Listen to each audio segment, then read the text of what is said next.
Neste vídeo você vai ver como se deve desmontar e montar o motor desta Honda CG 125. Nesta lateral está a tampa de válvulas, o cabeçote, o cilindro e a tampa do lado direito do cárter, onde está a embreagem. E do outro lado do cárter está o volante magnético.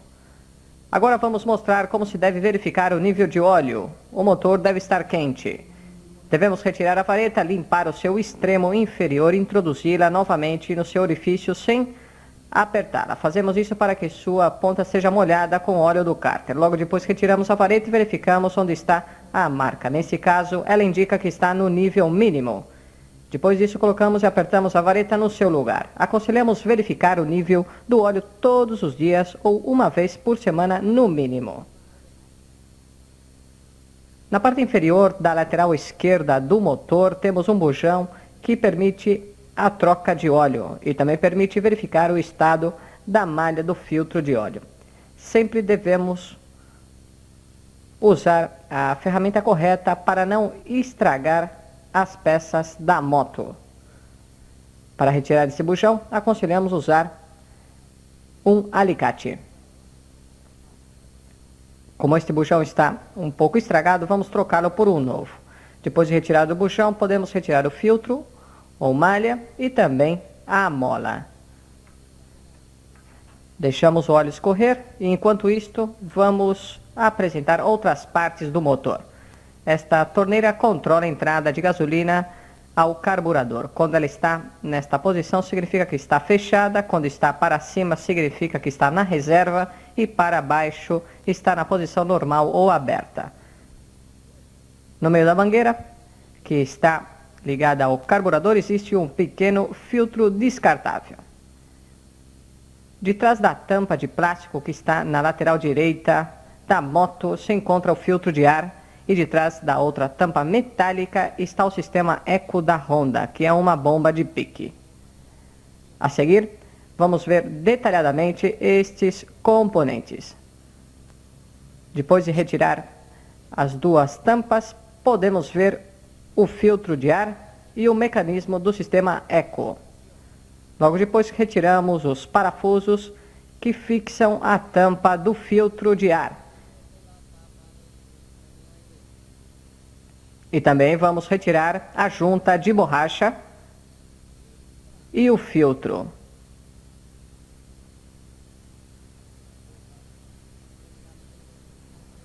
Devemos limpar o filtro antes de colocar novamente no seu lugar.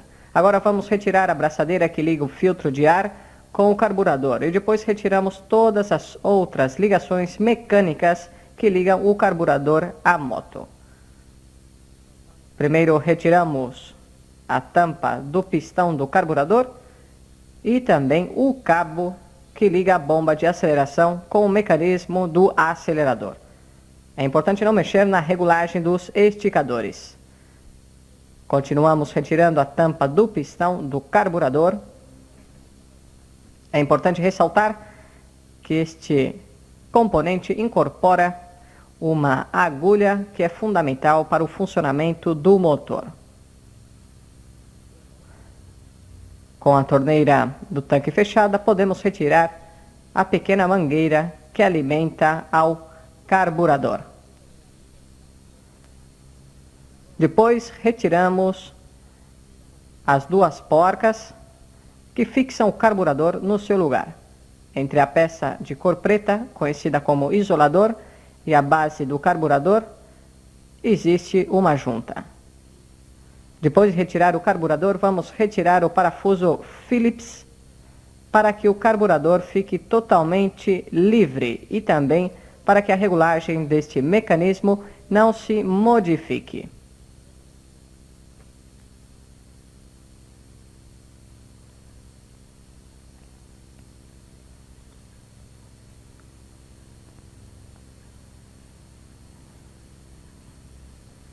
A alavanca do carburador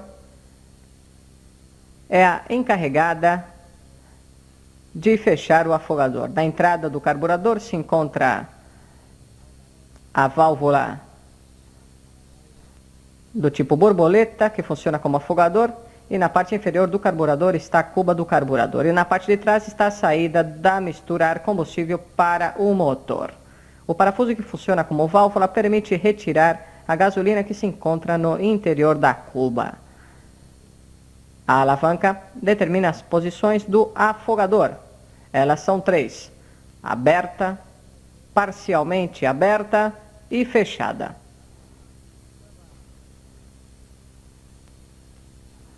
Aqui temos o mecanismo que controla a bomba de pique ou de aceleração. Este parafuso tem a finalidade de regular a altura ou abertura do pistão do carburador. O outro parafuso, que está na parte inferior do carburador, permite a passagem de combustível para regular a marcha lenta do motor. Perto do parafuso que permite regular a abertura do carburador se encontra uma haste que está no interior de um fole de borracha. Esta haste se encarrega de injetar gasolina ao carburador no momento de uma aceleração rápida. Na entrada do carburador estão os orifícios que permitem a entrada de ar aos circuitos de alta e de baixa velocidade. E também está o bico que injeta a gasolina pura que é fornecida pela bomba de aceleração. Neste outro lugar se coloca a mangueira que fornece gasolina cuba. A gasolina vem do tanque e passa pela torneira de combustível. Depois de retirar os parafusos que fixam a cuba ao corpo do carburador, vamos separar ambas partes. Então, podemos ver o orifício calibrado ou giclê da entrada de gasolina e o corpo do diafragma da bomba de aceleração. O tubo que está no meio da cuba permite a entrada de pressão atmosférica no interior da cuba. No corpo do carburador está a boia, o giclê principal ou de alta e também o giclê auxiliar ou de baixa. E também se encontra o parafuso de regulagem da entrada de ar para regular a marcha lenta do motor. Devemos verificar a altura da boia com um paquímetro. Depois, retiramos o eixo da boia e logo depois a boia e a sua válvula.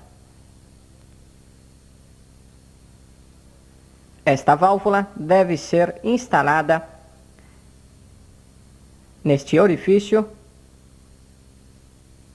A gasolina que chega na cuba do carburador sai do tanque da moto e passa por esta válvula. Agora vamos retirar o giclê principal e o giclê auxiliar. Estas peças devem ser instaladas com o número ou calibragem que indica o manual do fabricante da moto.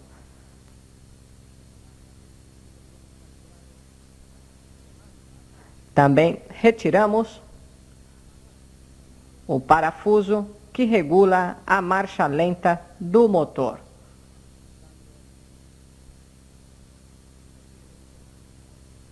Depois disto, devemos aplicar um jato de ar comprimido em cada um dos orifícios que há no carburador. Fazemos isto para desentupir e retirar qualquer sujeira que possa existir nos dutos internos do carburador.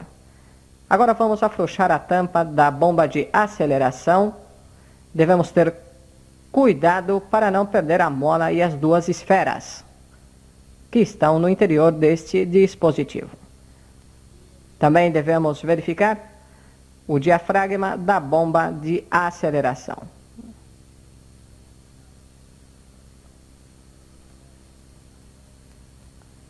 Depois de limpar o carburador, podemos começar a montá-lo. Primeiro regulamos o parafuso da entrada de ar. Para fazer isso, devemos apertá-lo até que se encoste. Depois devemos afrouxá-lo uma volta e meia. Depois disso, verificamos a altura da boia com um paquímetro. Entre a base da altura e o extremo inferior da boia deve haver uma distância de 14 milímetros. Agora vamos montar a válvula de aceleração. Colocamos as esferas e a mola.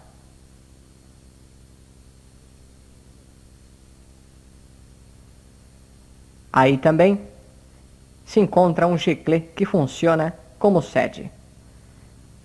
Desta maneira montamos uma válvula unidirecional. Logo depois vamos colocar o diafragma da bomba de aceleração. E depois a mola e a tampa. É importante ressaltar que não devemos limpar o diafragma ou os componentes de borracha com o mesmo produto que limpamos o carburador. A esponja do filtro de ar pode ser lavada com água e sabão líquido. Depois que ela estiver seca, se pode passar um pouco de óleo de motor na esponja para ajudar a reter o pó que ela absorver. Esta mangueira vai ser instalada entre a torneira de gasolina e o carburador. No meio desta mangueira deve ser instalado este filtro de gasolina que deve ser trocado depois de uma certa quantidade de quilômetros. Nesse filtro existe uma seta que indica a posição que deve ser instalado. Esta seta indica o sentido do fluxo da gasolina que vai do tanque para o carburador. Depois de retirar o selim, usando as duas alavancas que estão sobre a roda traseira, vamos retirar o parafuso que mantém o tanque de gasolina no seu lugar. Depois de retirar estes parafusos, vamos retirar a tampa de válvulas.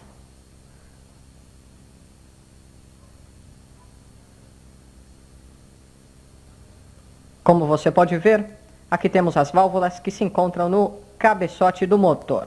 A válvula de admissão e a válvula de escape.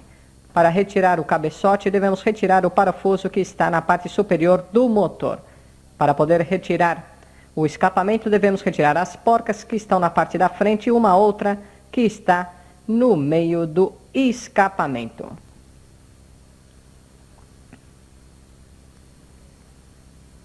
Retiramos o escapamento, ele sai inteiro. Agora estamos mostrando a parte superior do motor. Esse parafuso e esta contraporca permitem regular a folga da válvula. Ao lado está o balancinho e o parafuso que fixa o eixo do balancinho no seu lugar. Estes outros parafusos mantêm todo o conjunto fixado no cabeçote. E os outros parafusos que estão dentro dos orifícios fixam o cabeçote ao cilindro. Primeiro vamos retirar os parafusos que mantêm a base ou suporte dos balancins. E depois vamos retirá-lo com muito cuidado. Como você pode ver, ele sai com muita facilidade. Logo depois, retiramos as duas varetas de empuxo.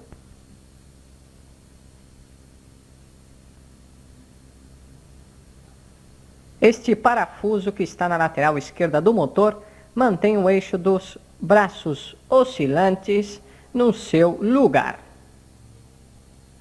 Observe.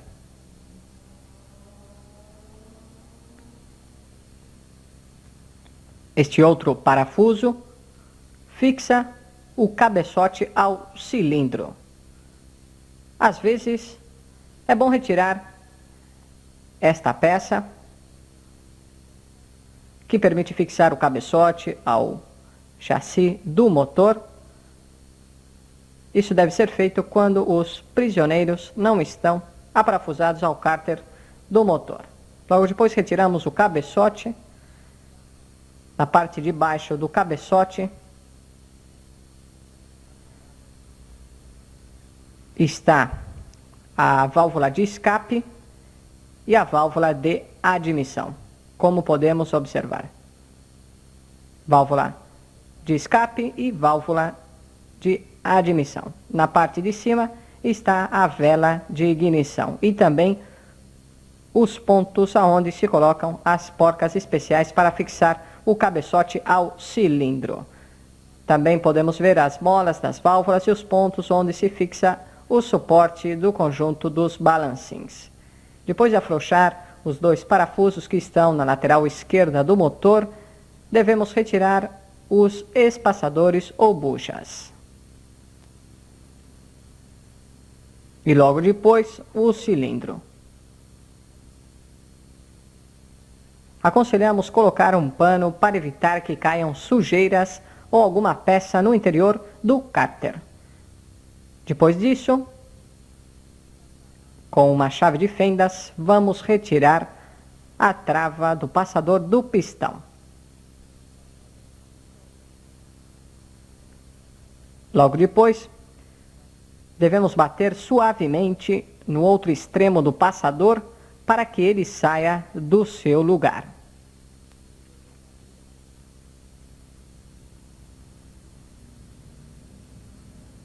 Depois disso, podemos retirar a biela. A seguir, vamos retirar a alavanca de câmbios para poder retirar a tampa lateral esquerda do motor, onde está o volante magnético. E logo depois, vamos retirar o pedal de arranque e a tampa da lateral direita para poder tirar ou retirar a embreagem.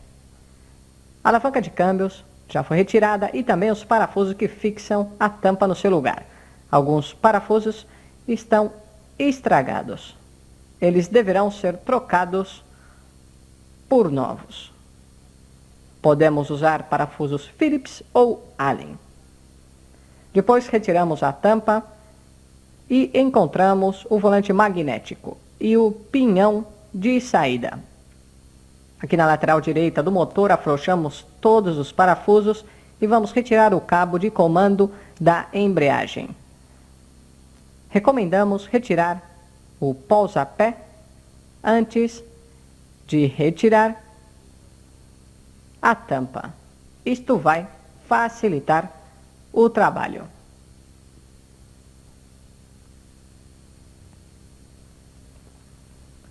Esta tampa tem alguns orifícios que são usados para lubrificar a parte superior do motor, ou seja, o cabeçote. Observe. Os orifícios que são usados para lubrificar a parte superior do motor, ou seja, o cabeçote. Este orifício fica na frente da centrífuga. Na tampa desta centrífuga falta um parafuso. Esta é a embreagem com seus discos. Estas engrenagens são da redução primária. A menor está na parte, ou melhor, na ponta do virabrequim. Esta outra peça se encarrega de transmitir o movimento do braço de atuação da embreagem para que os discos se afastem. Quando apertamos o manete da embreagem, empurramos esta pequena haste através do câmbio. Aí então ela entra e afasta os discos e desliga o motor da caixa de câmbios. E depois que soltamos o manete, os discos voltam a se encostar e a velocidade do motor se transmite à embreagem e de aí passa pela caixa de câmbios e chega até a roda traseira. Esta mangueira que está na parte de cima do motor permite aliviar os gases do cárter. Para retirar o motor do chassi, devemos retirar os parafusos, a corrente de transmissão e devemos desconectar a parte elétrica. Para retirar a corrente, devemos retirar o elo de união com um alicate. Depois disto, desconectamos a parte elétrica que une o motor com a moto. Desligamos o fio elétrico, que é a massa ou neutro. Depois desligamos os dois conectores, aí então o motor da moto fica livre. Logo depois, retiramos os parafusos dianteiros e traseiros que suportam o motor e retiramos o motor.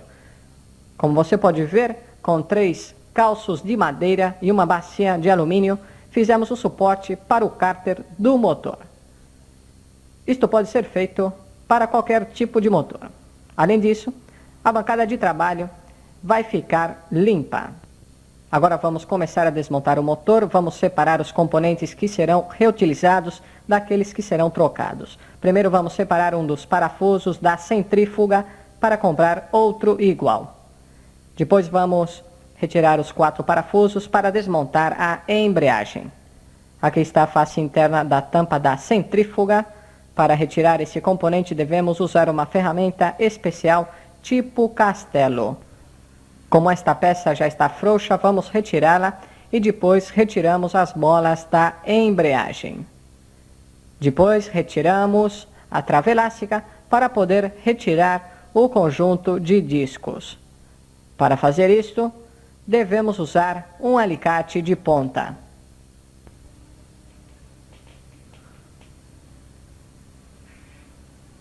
Agora vamos afrouxar a porca que está no interior da centrífuga, com esta ferramenta especial, para depois retirar a centrífuga.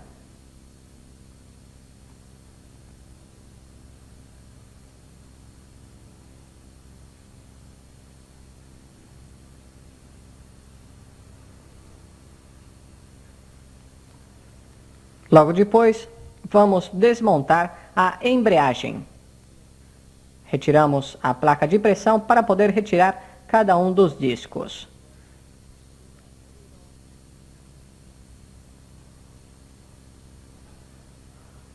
Depois retiramos o porta-disco e uma arruela.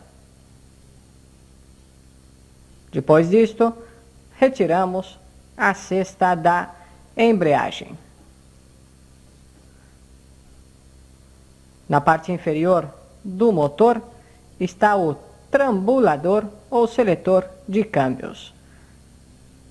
Também está o eixo primário, o eixo do pedal de arranque e também a ponta do virabrequim com a embreagem ou engrenagem de redução primária. E na parte de baixo está a bomba de óleo. Depois colocamos a lateral esquerda para cima e travamos o virabrequim com uma chave de fendas no olho da biela.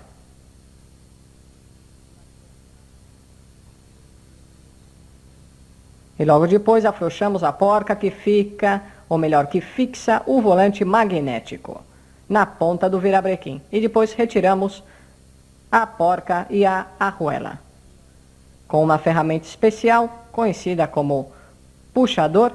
Vamos retirar o volante magnético da ponta do virabrequim. Esta ferramenta tem um passo de rosca esquerda e é necessária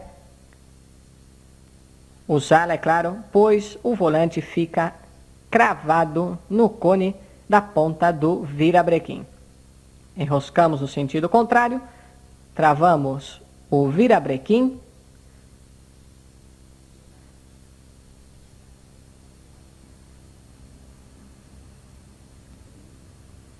travamos bem e depois apertamos o parafuso para que o volante saia do seu lugar.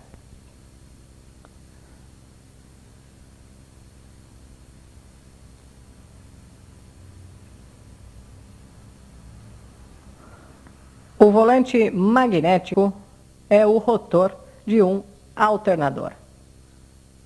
Os bobinados fazem parte do estator. Depois, agora vamos retirar o pinhão de saída. Antes de retirar o estator, é conveniente ver se está a marca de referência. Se não está, deverá ser feita uma. Depois retiramos 3 parafusos para retirar o conjunto de bobinados. Aqui estão as engrenagens do sistema de distribuição. Esses 2 pontos devem ficar desta maneira quando estas peças são montadas. Observe.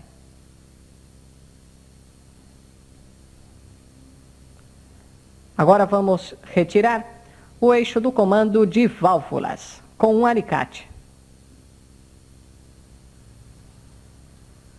E também retiramos a engrenagem. Do outro lado da engrenagem estão os 2 cames que acionam os braços oscilantes. Agora vamos retirar todos os parafusos que apertam os 2 semicárteres. E depois vamos separar os 2 semicárteres. Para fazer isto, devemos bater levemente nos 2 eixos.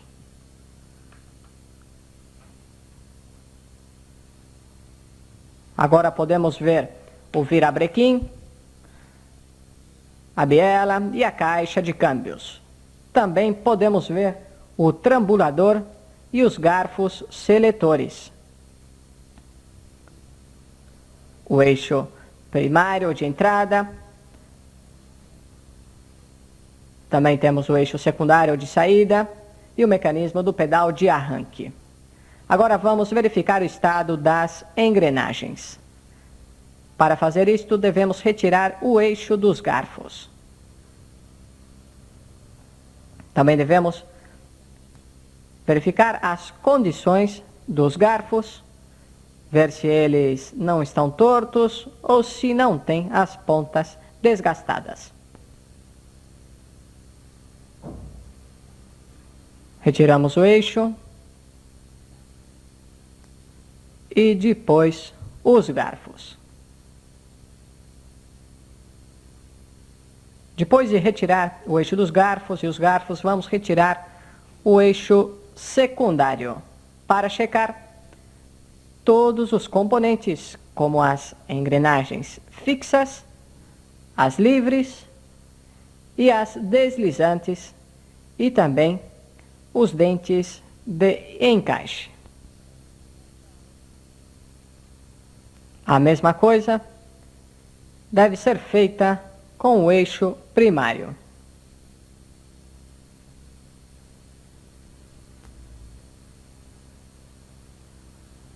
Devemos verificar se no eixo dos garfos aparece alguma marca de desgaste, trinca, etc. Também devemos medir o seu diâmetro, que deve coincidir com o diâmetro interno do orifício de cada um dos garfos. A espessura das pontas do garfo deve coincidir com a largura da canaleta da engrenagem deslizante. Não se esqueça que estas medidas aparecem no manual do fabricante. Diâmetro interior, pontas do garfo que devem encaixar perfeitamente na engrenagem deslizante. Também devemos verificar o diâmetro do pé da biela e a folga que existe entre as laterais da cabeça da biela e o virabrequim.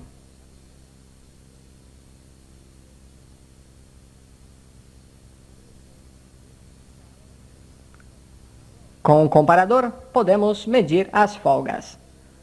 Também devemos girar o conjunto para verificar se não há atritos internos e se gira livremente sem travar.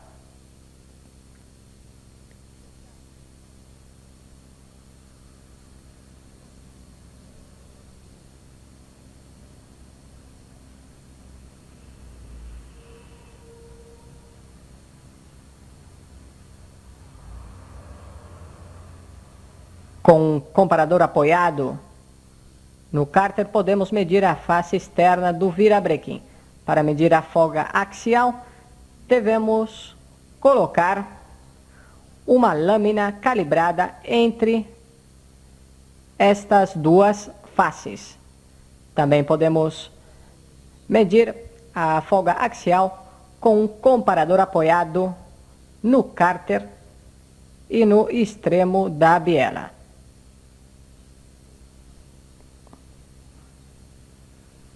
Apoiado aqui, o comparador, e no extremo da biela. Agora vamos retirar a engrenagem da ponta do virabrequim. Para retirar o virabrequim.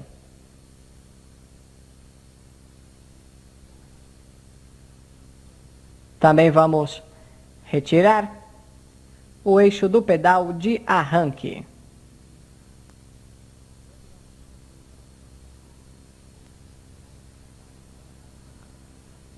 Para retirar o trambulador, devemos afrouxar este parafuso. Aqui temos o cabeçote. Estamos usando uma prensa de mola para desmontar as válvulas. Com uma chave de fendas, retiramos as travas. Depois retiramos o platô e as duas molas.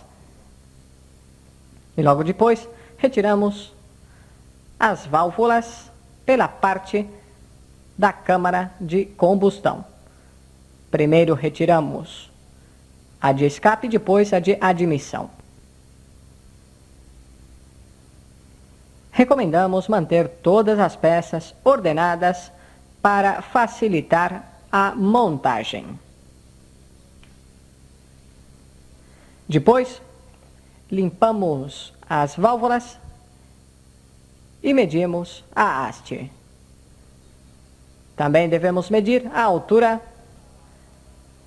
das molas e a folga que existe entre a guia de válvulas e a haste.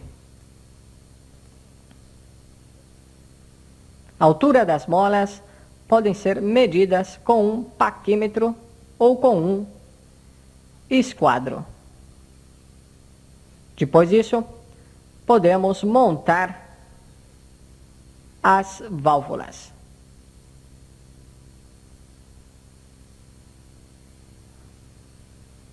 Devemos fazer isto com muita paciência. Agora estamos montando as válvulas. Depois de montar a válvula, devemos bater nela com um martelo de fibra. Isto permite que as travas, o platô e as molas se assentem corretamente. O cabeçote já está pronto para ser montado no motor. É importante ressaltar que o jogo de juntas originais tem 2 retentores, que devem ser colocados sobre a guia das válvulas. Como você pode ver, nesta bancada está o motor totalmente desmontado e organizado para facilitar a montagem. Aqui temos o suporte dos balancins. Devemos desmontá-lo, limpá-lo e medir as suas tolerâncias. Retiramos o parafuso trava do eixo e depois o eixo.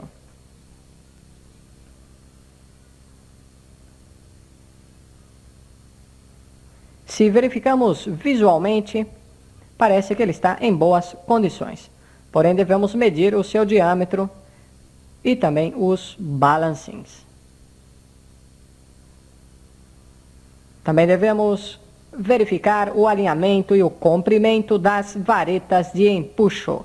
Se o comprimento das varetas atingir o mínimo indicado, elas deverão ser trocadas. Também devemos verificar se na parte inferior do cabeçote a face de contato está acertada ou nivelada. Para fazer isso, devemos colocar uma régua de forma cruzada ou na transversal e depois devemos passar uma lâmina calibrada entre a face do cabeçote e o gume da régua. Também devemos verificar se o orifício da vela de ignição não tem trincas. Também devemos aproveitar esta situação do cabeçote, ou melhor, esta posição do cabeçote, para verter óleo de motor para verificar se existem vazamentos entre a válvula e a sua sede. Também devemos verificar o estado de limpeza do cilindro e verificar se a parte da boca do cilindro está acertada ou nivelada. Devemos fazer isto com uma régua e uma lâmina calibrada e em 6 posições. Devemos fazer isso em 6 lugares. Observe como devemos usar a régua e a lâmina calibrada.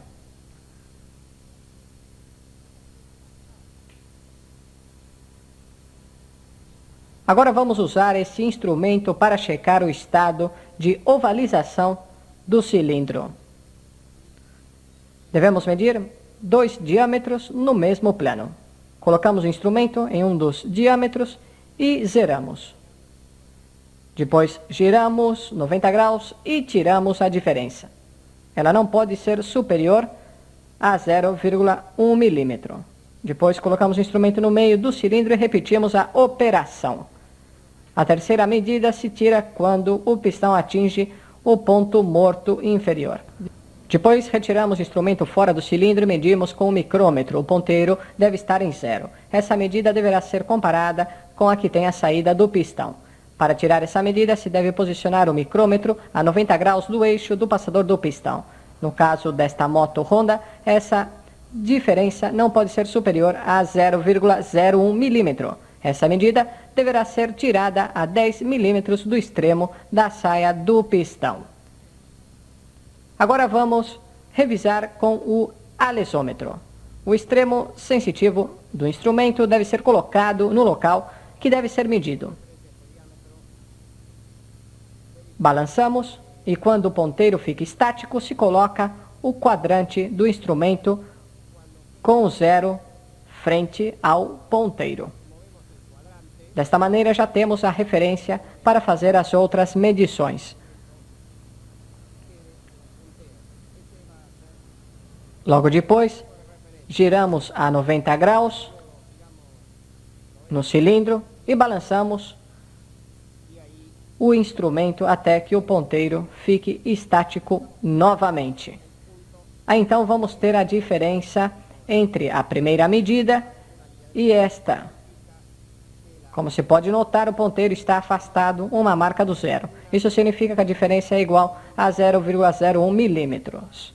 Agora, vamos fazer a mesma medição na parte superior do cilindro, ou seja, no seu ponto morto superior. Colocamos o instrumento e procuramos o seu zero. Depois que o ponteiro parar de balançar, vamos ver que ele está marcando a segunda linha. Observe, isso significa que há uma diferença de 0,02 milímetros com a parte inferior, ou seja, com o ponto morto inferior. Giramos a 90 graus e o instrumento indica a primeira linha. Isso significa que o cilindro está levemente ovalizado e é um cone invertido com sua base maior no ponto morto superior. Também devemos e podemos colocar o alesômetro na metade do cilindro para saber como ele se encontra. O ponteiro fica na primeira linha, depois do zero, em ambas posições. Isso significa que o cilindro começa a se alargar desde o ponto morto inferior ao superior. Isso é normal devido ao cabeceio do pistão. Este instrumento não permite tirar medidas, e sim diferenças entre duas ou mais medidas. Para saber a medida dos extremos da parte sensitiva, devemos posicionar o ponteiro no zero e com o micrômetro medimos a distância entre as pontas. Devemos medir o diâmetro do pistão a 10 milímetros do extremo da saia e a 90 graus da localização do passador do pistão. Agora vamos checar o estado dos braços oscilantes e do seu eixo.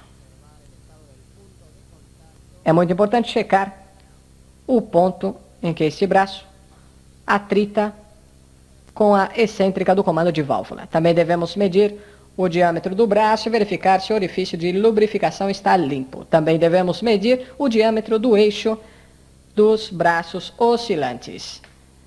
A diferença entre os diâmetros deverá ser inferior a 0,07 milímetros.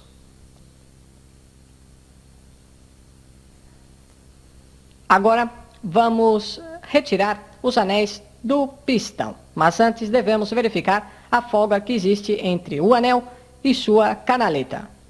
Para fazer isto, devemos usar uma lâmina calibrada.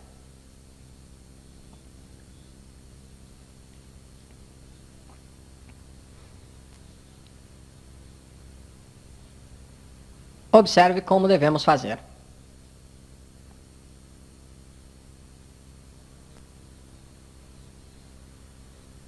Depois de retirar os anéis, devemos colocá-los na parte inferior do cilindro para verificar a folga entre as pontas do anel.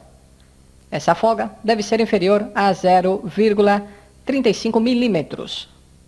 Se a medida tirada for superior a esse valor, os anéis deverão ser trocados.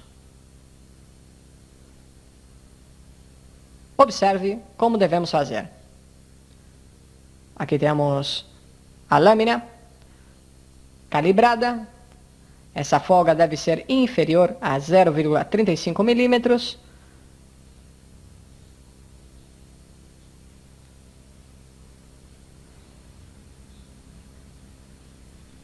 Também devemos medir os orifícios do passador do pistão. Esta medição deverá ser feita em cruz. Depois devemos medir o passador do pistão em 3 pontos.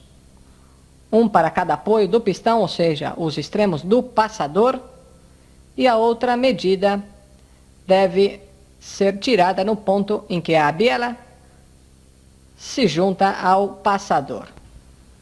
Outra peça que deve ser medida é o pé da biela. A diferença dos diâmetros deverá ser inferior à tolerância que o fabricante determina. Assim, terminamos com o chequeio do pistão.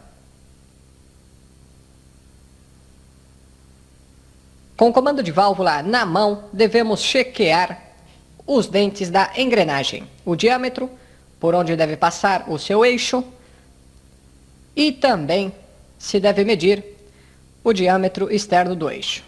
Também devemos medir o came ou excêntrica. A diferença entre ambos diâmetros deve ficar dentro do limite determinado pelo fabricante.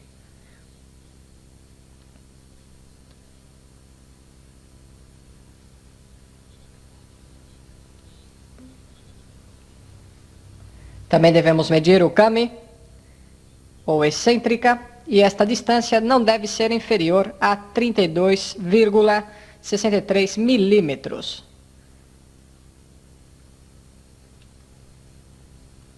Também devemos verificar o estado da haste de empuxo, da embreagem e do rolamento. Aqui está a haste de empuxo.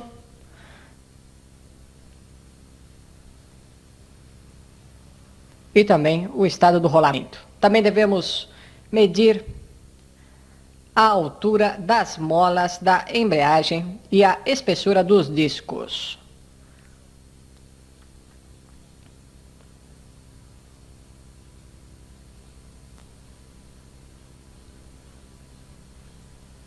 Também devemos verificar se os discos não estão empenados. E para fazer isto, devemos colocá-lo em uma superfície lisa e pressionamos ao redor do disco com os dedos. Observe como devemos fazer. Se ele balança, é sinal de que está torto. Também podemos usar uma lâmina calibrada entre a superfície e o disco. É evidente que ela não pode passar.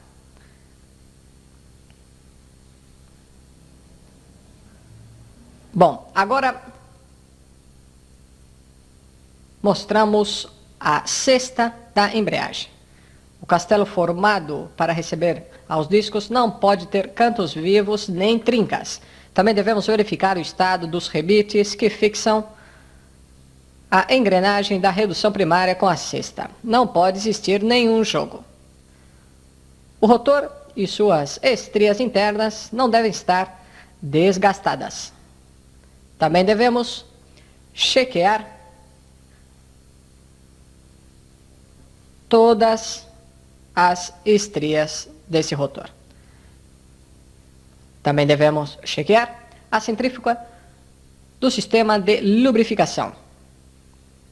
Ela tem uma mola que encaixa ou fica de frente ao orifício que se encontra na lateral do cárter. Também devemos chequear e verificar o estado do eixo da alavanca de câmbios. Devemos chequear o estado das estrias e devemos ver se o eixo não está empenado. E também o estado da mola de retorno. Aqui temos o virabrequim. Devemos verificar a folga lateral entre a cabeça da biela e a lateral interna do virabrequim. Essa folga não pode ser superior a 0,05 milímetros. Com esse instrumento, apoiado no próprio eixo do virabrequim, se verifica a presença de folga na união biela-virabrequim. Veja que o ponteiro do instrumento não se mexe.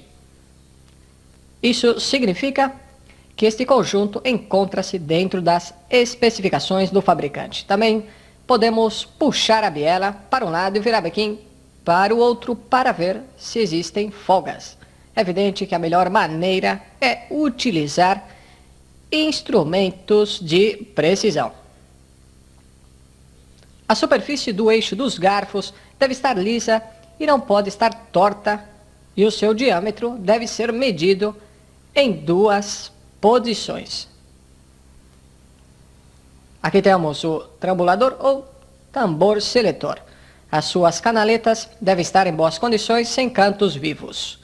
Também devemos chequear o estado das engrenagens e do eixo da caixa de câmbios. Para fazer isto, devemos retirar as engrenagens e chequear os diâmetros internos e externos. E também as estrias do eixo. Se alguma peça não está em bom estado, devemos trocá-lo ou trocá-la qualquer uma das peças. Também devemos ver as condições dos rolamentos de esfera que estão no cárter. Lembre-se que antes de fechar o motor, devem ser trocados todos os retentores do cárter. Antes de começar com a montagem do motor, devemos limpar o que sobrou das juntas do motor.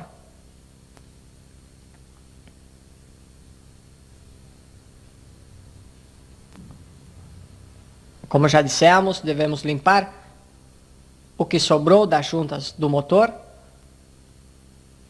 Logo depois, devemos aplicar um jato de ar comprimido em todos os orifícios do motor. Sobre esta bancada, colocamos a lateral direita do cárter. A primeira peça que será montada é o eixo do pedal de arranque.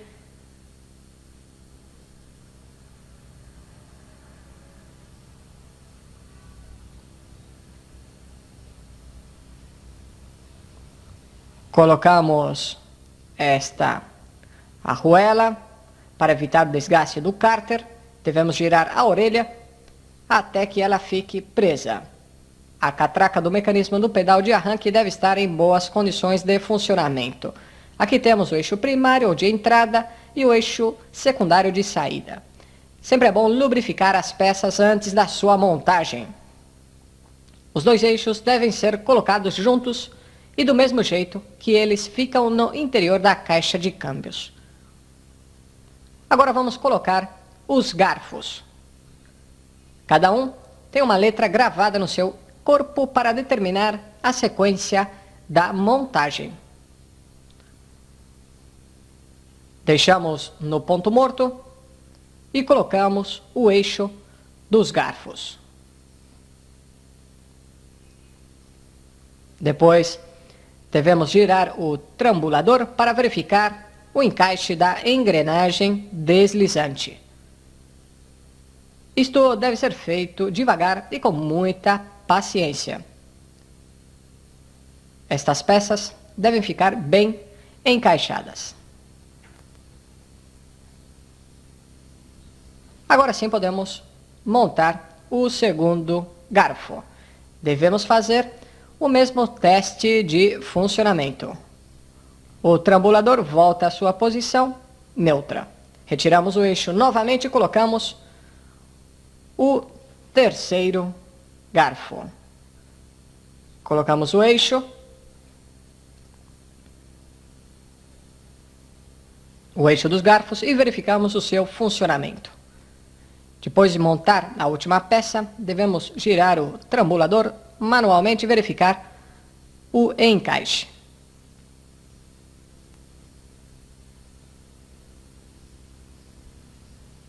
Agora vamos montar o virabrequim e também vamos instalar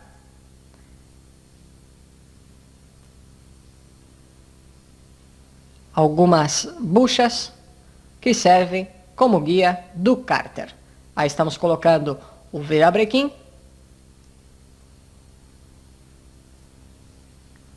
e aí estão as guias do cárter. Colocamos uma junta nova.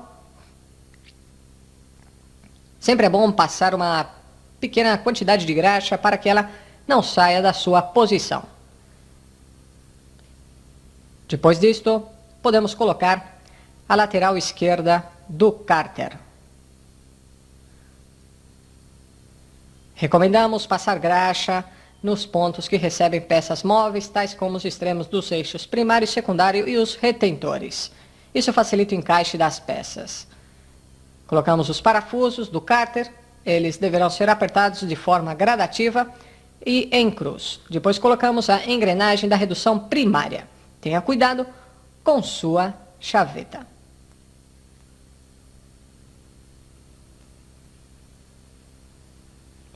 Depois colocamos a cesta da embreagem.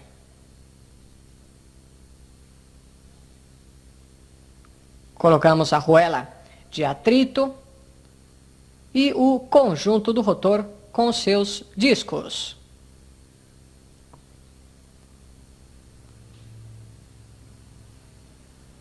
Depois que o conjunto da embreagem estiver montado, devemos instalar a trava elástica no extremo do eixo primário ou de entrada. Logo depois, colocamos as molas.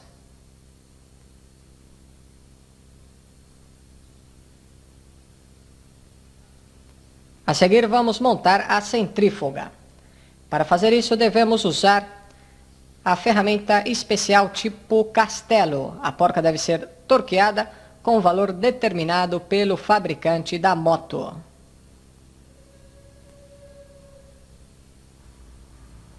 Agora devemos colocar a junta da tampa e a tampa.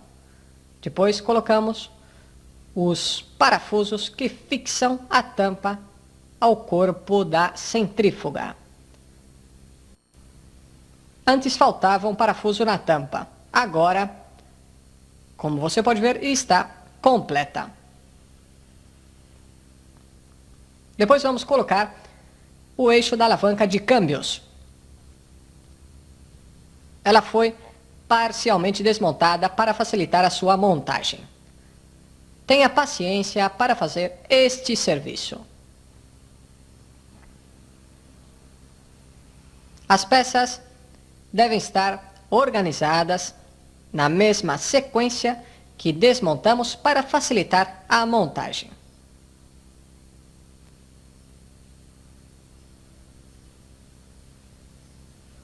Com o cárter fechado, se instala uma junta nova e logo depois colocamos a tampa lateral direita do motor. E depois colocamos os parafusos. Na lateral esquerda do motor,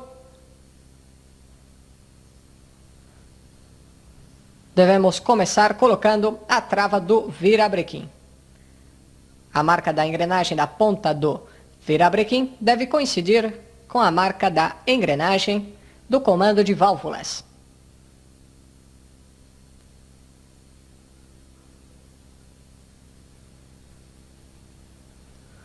Depois de ter trocado os O-rings do eixo do comando de válvulas e de ter lubrificado essas peças, vamos colocar este pequeno conjunto. Introduzimos a engrenagem e veja que a sua marca fica, ou deve ficar, de frente à marca da outra engrenagem.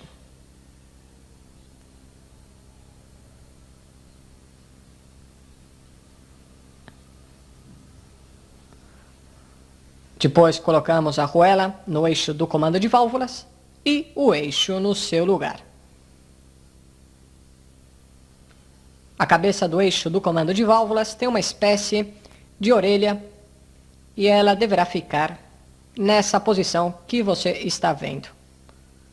Além disso, devemos montar a mola no seu orifício.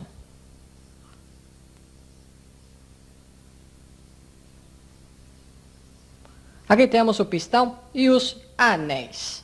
Devemos verificar o encaixe do anel no pistão. Lembre-se que o anel se mexe no pistão.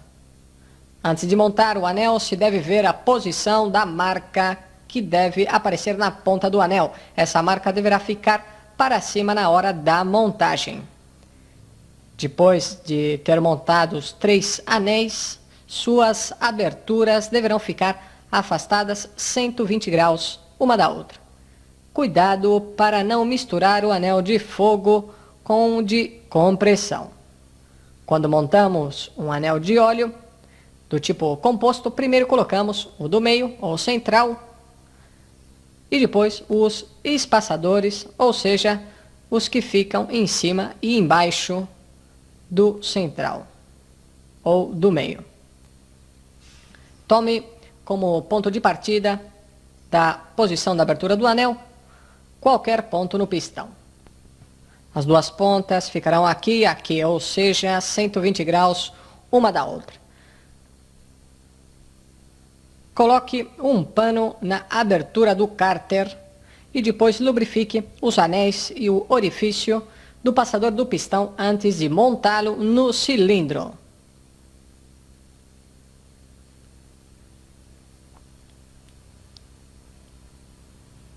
Na coroa do pistão estão as letras IN, que significa intake, ou seja, admissão. Elas deverão ficar olhando para o carburador. Depois de ter montado o passador do pistão na posição de encaixe com o pé da biela, vamos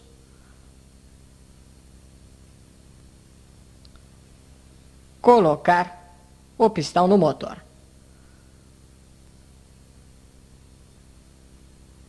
Agora devem ser montadas as travas do passador do pistão.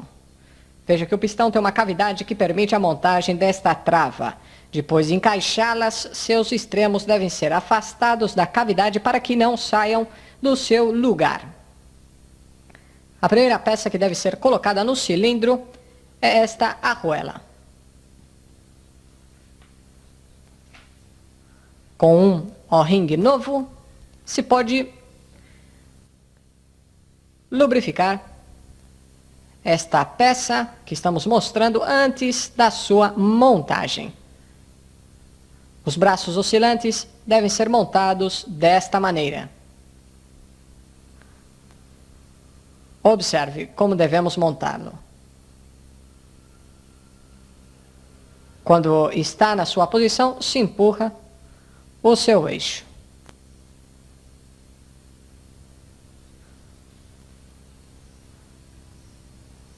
Observe como devemos fazer.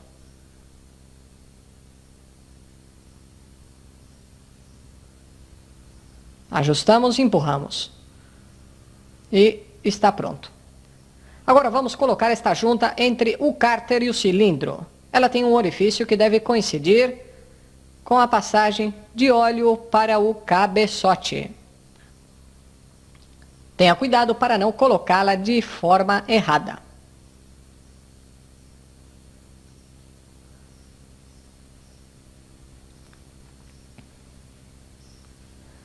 Lubrificamos novamente os anéis do pistão e o interior do cilindro.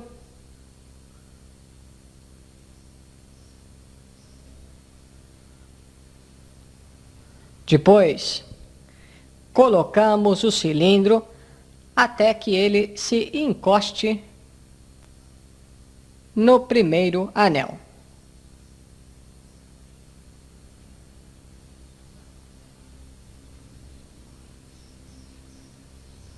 Devemos exercer força sobre eles para que fiquem alinhados com o diâmetro do pistão. E depois podemos introduzir o pistão no interior do cilindro. Tenha cuidado para não estragar os anéis. Assim que o anel de óleo entrar no cilindro, ele deve descer facilmente até encostar no cárter. Logo depois, se gira o virabrequim para verificar o movimento do pistão no interior do cilindro. Depois de montar os espaçadores ou buchas e esse pequeno O-ring, se pode montar a junta do cabeçote. Com o pistão no ponto morto superior, podemos montar o cabeçote. Depois colocamos um parafuso especial.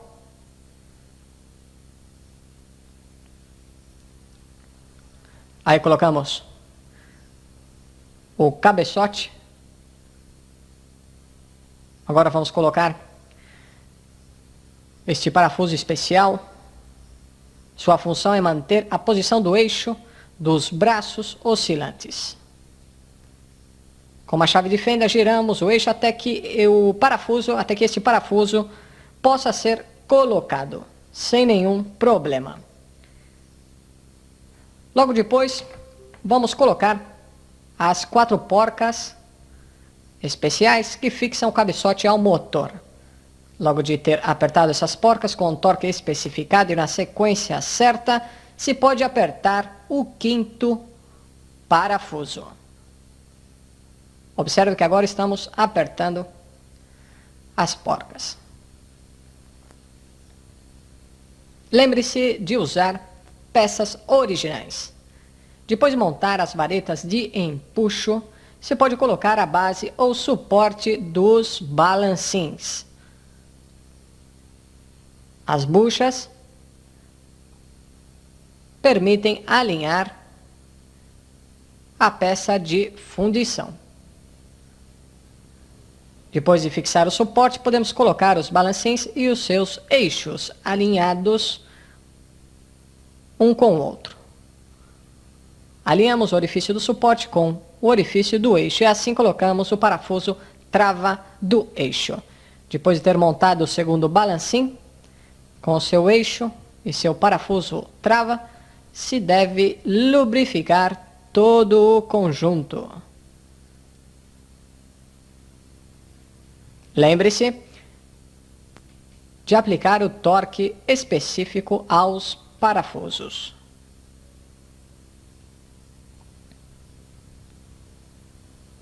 Antes de montar o estator no seu lugar, devemos montar a mola do eixo do comando de válvulas. Para montar o estator, devemos fazer um pouco de força para que ele entre na sua cavidade.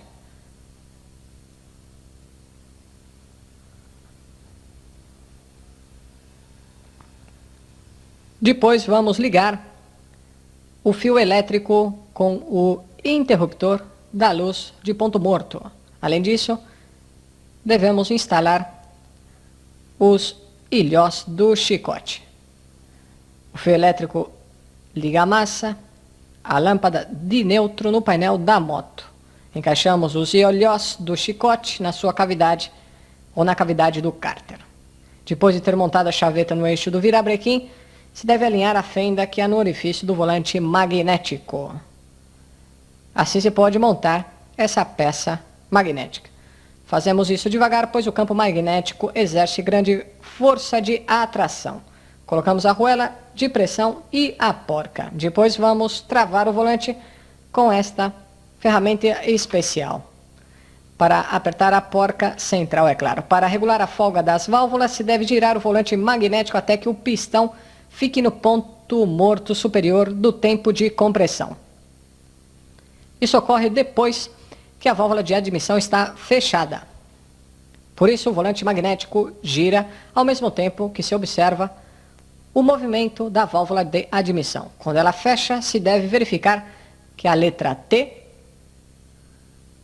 que se encontra no volante, coincida com uma outra marca de referência localizada no cárter. Isso permite saber que o pistão se encontra no seu ponto morto superior e que as duas válvulas estão fechadas. Podemos verificar isso com o jogo que há entre a ponta do balancim e a válvula. Afrouxamos a contraporca e com um alicate pegamos o extremo quadrado do parafuso de regulagem. Quando erguemos o extremo do balancim, se permite apoiar o outro extremo do mesmo com a vareta de empuxo. Com uma mão colocamos uma lâmina calibrada entre os dois componentes e com o alicate de ponta vamos ajustando essa folga. Quando a lâmina estiver quase presa pela cabeça do parafuso de regulagem, vamos apertar a contraporca. Depois de fazer essa regulagem, tente de novo passar a lâmina calibrada entre o extremo da válvula e a cabeça do parafuso de regulagem. Se ela não pode ser movida com facilidade, isto indica que a regulagem da folga fornecida pelo fabricante da moto está correta. Agora podemos ver que foi montado um filtro de óleo novo, uma mola e um bujão novo. Lembre-se que o anterior estava muito estragado. Depois de fazer esta montagem, se deve verter o óleo de motor com a viscosidade e na quantidade que o fabricante indica no manual. Agora vamos montar a tampa de válvulas. Antes de montá-la, foi colocada uma junta nova e que foi molhada com o mesmo óleo que tem o motor no seu interior. Depois devemos apertar os parafusos. Como o motor já está pronto para girar e aproveitando que a moto se encontra desmontada, vamos fazer alguns testes elétricos. Isso ajuda a procurar algumas falhas. Na mão direita do instrutor se encontra o conector que contém os fios elétricos do estator. O tester será utilizado no modo ohmímetro e para testar a continuidade do circuito se deve usar os seguintes fios. Primeiro, os fios elétricos de cor verde e o preto com o vermelho. O display do tester deverá fornecer entre 300 a 700 ohms. Depois se trocam as pontas do tester com os fios elétricos de cor verde e o branco. A leitura do tester deverá indicar ou ficar entre 0,3 a 1,1 ohm. Veja que a escala foi trocada e o display indica 1,0 ohm. Agora as pontas de prova são ligadas com os fios elétricos de cor verde e azul com amarelo. Esta verificação de continuidade fornece a condição do sensor do CDI. O valor fornecido pelo tester é de 235 ohms. No manual encontramos uma faixa desde 180 a 280 ohms, ou seja, que ele se encontra em boas condições. Veja que o mesmo teste pode ser feito nos próprios terminais do sensor. É evidente que o display deverá fornecer o mesmo valor anterior. Com esse teste se pode saber se o sensor ou sua fiação se encontram em boas condições. Agora vamos fazer o último teste deste conector. Para isso se devem ligar os fios elétricos de cor verde com o amarelo. A faixa que fornece o ohmímetro deve ficar entre 0,2 a 1,0 ohm. Se alguns desses valores estão fora daqueles fornecidos pelo fabricante, devemos trocar o estator, pois o seu conserto é muito difícil. Aqui temos este componente que é o regulador e retificador de corrente. Ele fica sob o tanque de gasolina. Para fazer este teste, devemos medir a resistência entre seus terminais. Para fazer isso, devemos retirar o conector e com as pontas de prova do ohmímetro, obter os valores que aparecem no manual do fabricante. Se se retira a parte posterior da moto, encontramos as duas resistências que se encontram nesse local. Se desliga um dos terminais da resistência e se liga uma das pontas de prova do tester. O outro deverá ser ligado à massa. O valor ohmico deverá ficar entre 6,7 e 7,7 ohms. Agora vamos testar o circuito primário da bobina de ignição. O valor dessa resistência deverá ser o que indica o display do tester. Também testamos o circuito secundário da mesma bobina de ignição. Para isso devemos trocar a escala do ohmímetro. O valor que fornece o tester está correto.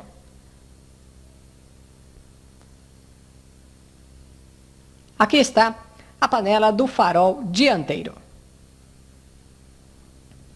Desde a chave principal, na posição off, temos um fio elétrico de cor verde ligado com fio negro com branco. Ele deve fechar o circuito, ou seja, que o tester deve indicar continuidade. Quando a chave é posicionada em on, esses mesmos fios elétricos deverão apresentar no tester circuito aberto.